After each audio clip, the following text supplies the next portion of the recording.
Hi, welcome to my channel. My name is Annie and this is Unity Consciousness.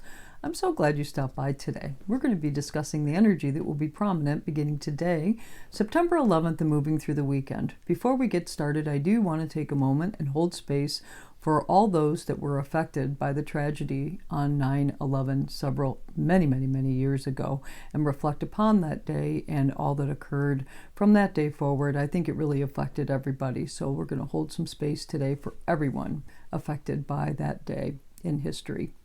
Now today the sun is in Virgo and it's going to trine Uranus, which is retrograde in Taurus. And this is all about embracing what is.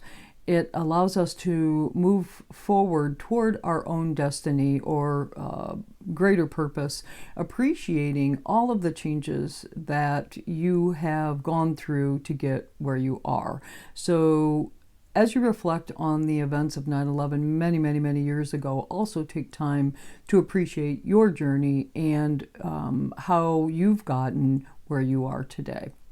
And tomorrow, again, the sun, which is in Virgo, is going to quincunx Saturn, which is retrograde in Aquarius. Quincunx energy is very different energies that are converging at different angles, and the integration of both of those different types of energy for the purpose or benefit of something.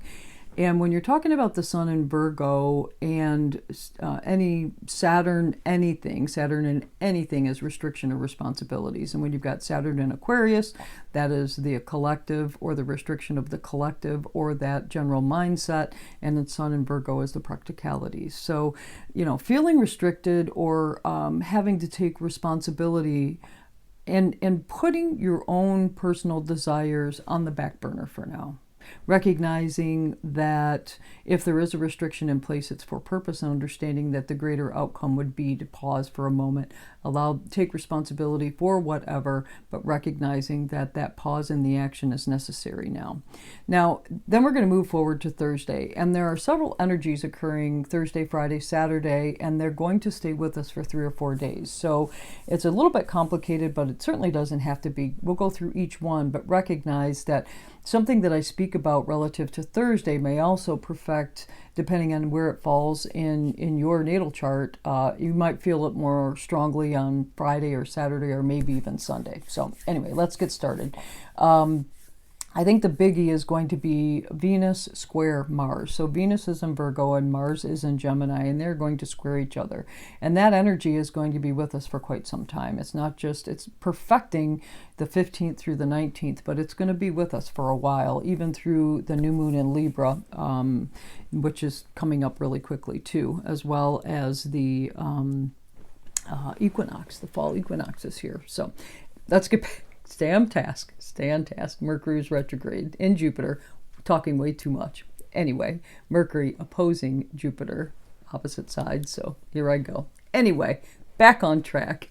This Venus versus Mars, they are the cosmic lovers, and they are at odds. So this is feminine versus masculine energy, and the complexities that come along with that. Now, at the same time, again, Venus is in Virgo, is going to trine Uranus and the North Node in Taurus. So, lean into that feminine energy. It is supported by Uranus. It is supported by your North Node. So, acts of service here are important. That's Venus and Virgo energy, very practical energy, pragmatic thinking, to really ease the tensions of that situation.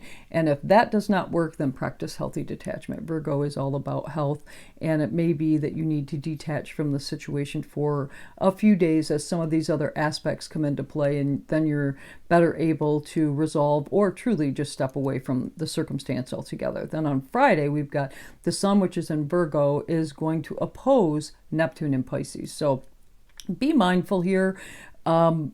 The facts that you have, the practical details that you have are not complete. There's something missing. It's inconclusive. Whatever idea that you have may not match up to reality. Just know that. It's a great day for creativity. If you want to think outside the box, if you want to act outside the box, from a creative perspective, that's a fine thing to do. Also on this day, Mercury is going to oppose Jupiter. I just spoke about that briefly. It's been with us for a while, and that's also going to continue, but it's perfecting later this week and through the weekend. Libra, Mercury's in Libra retrograde, and Jupiter is in Aries retrograde. So check your facts. This is really expanding Mercury retrograde energy. It is going to lead us to some unjust conclusions or overstating of facts. So just as you speak, as you communicate, slow it down. Don't speak too quick. Make sure you're reading those emails, reading those texts, or thinking about your communications before you just spurt it out, because there could be some imbalance that is present. Because, Mercury in Libra is all about balance and legal matters. Some of that could be exposed as well. Then on Saturday, Mars in Gemini is going to sextile Chiron. I really like that element in the mix of all of the rest of this seeming chaos, oppositions, and what have you, squares. This is the realization that everybody is fighting their own battle of healing.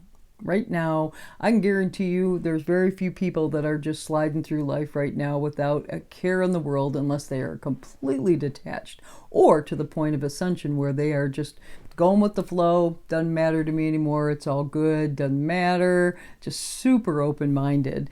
But this energy is good to focus on. So if you find yourself in a difficult aspect, just know that Mars in Gemini is going to sextile Chiron. You got to do something to get something. But when you recognize that whatever the adversity is that you're facing, if in fact you are facing adversity, that whatever that adversarial position is to you, whether that's a person or a thing or whatever, there is some healing going on there. And as well as within yourself, and maybe by making that realization that that other person is also healing, and they may be coming from a place of being wounded, that might give you healing too.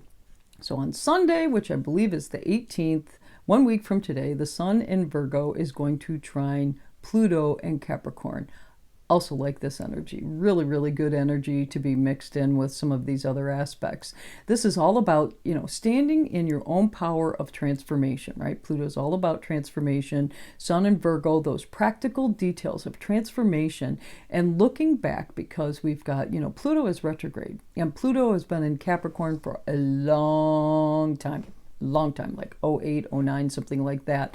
So you can look back in appreciation of how far you've come, the transformation that you have undergone. If you can focus on that and take your mind off of that Venus-Mars square, that would be a good thing to do. Good use of that energy as well. And the Mercury opposition to Jupiter, if I can just restate again, be mindful of your communication. Please don't bite off more than you could chew. You really, those imbalances are going to be profound. And you may agree to do something only to realize that with this opposition between the Sun and Neptune, you didn't have all the details. And when those details come into being, you may be so overwhelmed with the process, you're just ready to give up. So, slow it down as best you can. So I tried something a little new this week. I decided to infuse a little tarot into this weekly intuitive session. Just so you know how this works, I take a look at the astrological configurations and sit with them and get intuitive hits, and then decide to throw out a video based on the notes from those intuitive hits. So I decided today, at the end of all of looking at these astrological configurations, that I was going to pull a card.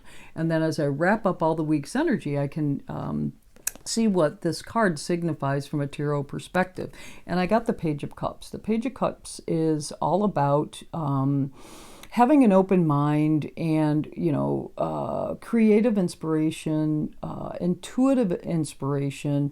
This is really a card of like Piscean energy, but it can also talk about emotional immaturity as well. So I guess the best use of the Page of Cups would be to make sure that you've got an open mind as we move through the course of this week.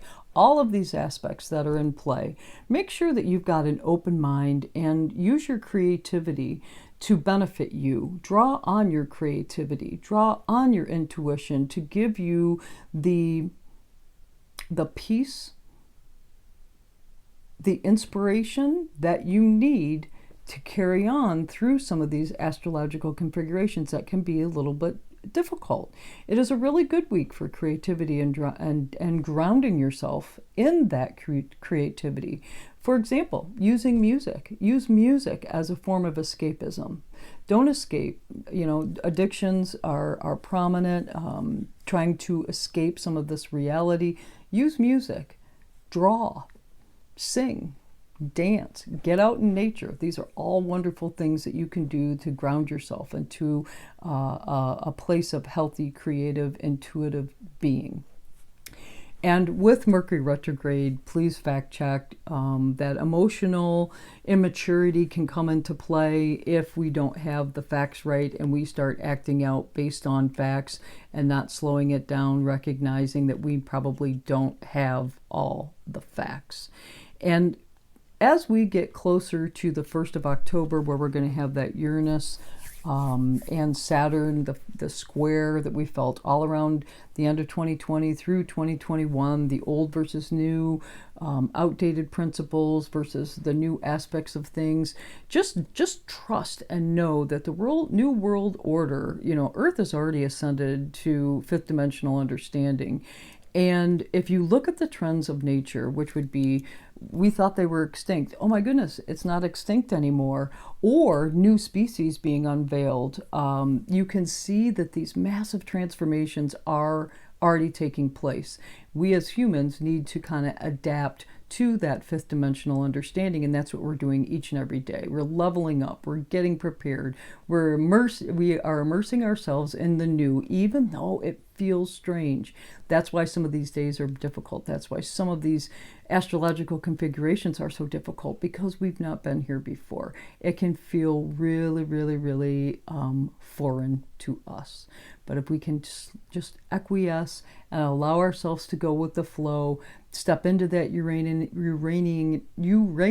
energy, it will really serve you well. That's all I have for you this week. If you like this video, please do click the like button. If there's somebody that you feel could be helped by this video, please share it with them. If you have any comments, for example, if you'd like me not to do the tarot reading, or if you like that and you want me to continue, please post that in the comments section below. I promise you I will read it and get back with you if you're asking for a response, or take what you say into counsel as we move forward with the next week's video. Thank you so much. I do appreciate it. Oh, if you want to know when a video is being dropped, click the subscribe button and you'll know. I hope you have a fabulous week. Namaste.